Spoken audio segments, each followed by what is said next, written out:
Day Street Books and Harper Audio present Cher, the Memoir. Part 1.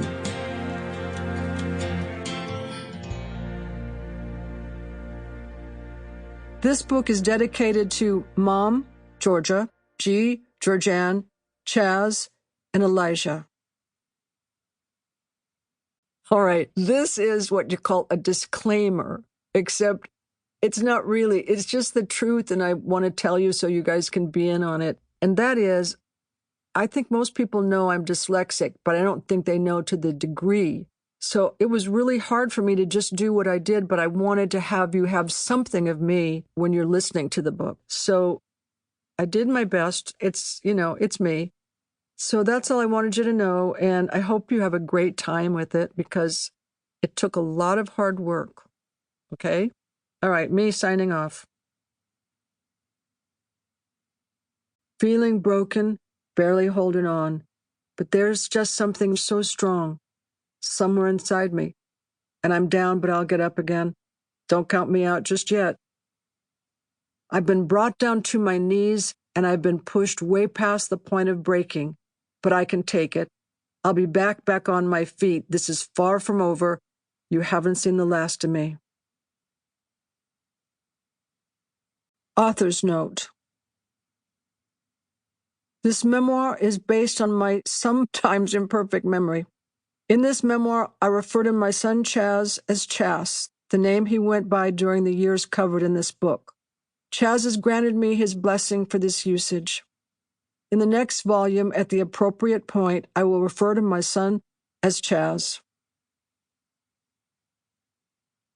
Preface. Los Angeles, summer 1956. Staring at the television open-mouthed, I let my peanut butter and jelly sandwich drop onto the plate in my lap as chills ran up and down my body. Home alone after school, I was sitting cross-legged, my favorite position still, on the floor in front of the TV, enjoying the peace and quiet and watching my favorite show, American Bandstand. And now, ladies and gentlemen, Ray Charles, Dick Clark announced as the camera panned to a handsome man in sunglasses sitting at the piano. Georgia, Georgia, he began, and I burst into tears. I couldn't believe he was singing a song about my mom. As tears dripped onto my sandwich, I never felt more connected to anything in my life. Ray Charles' voice and the melody seemed to express exactly how I felt. It took me weeks to get over seeing him sing, and in some ways I never did. But then someone whose songs I first heard on the radio blew a hole in my understanding of the world, and I was never, ever the same. As I stared at the TV with my mom watching the Ed Sullivan Show, a popular young singer named Elvis Presley filled the screen. Mom and I were two of the 60 million Americans who witnessed that historic performance in September 1956. Even though Elvis was dressed quite traditionally that Sunday night, he looked and moved differently than any performer I'd ever seen. He began by singing Don't Be Cruel, and by the time he broke into Love Me Tender, I felt that he was singing only to me. I wanted to jump into the TV and be Elvis. When I heard a year later that he was giving a concert at the Pan Pacific Auditorium in Los Angeles, I rushed home with stars in my 11-year-old eyes and cried, "Mom, Mom, Elvis is going to be at the Pan Pacific. Can we go? Please, Mom, can we go?"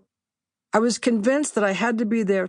Secretly, I thought that he would spot me in the crowd and pick me, although I'm sure that's what every girl thought.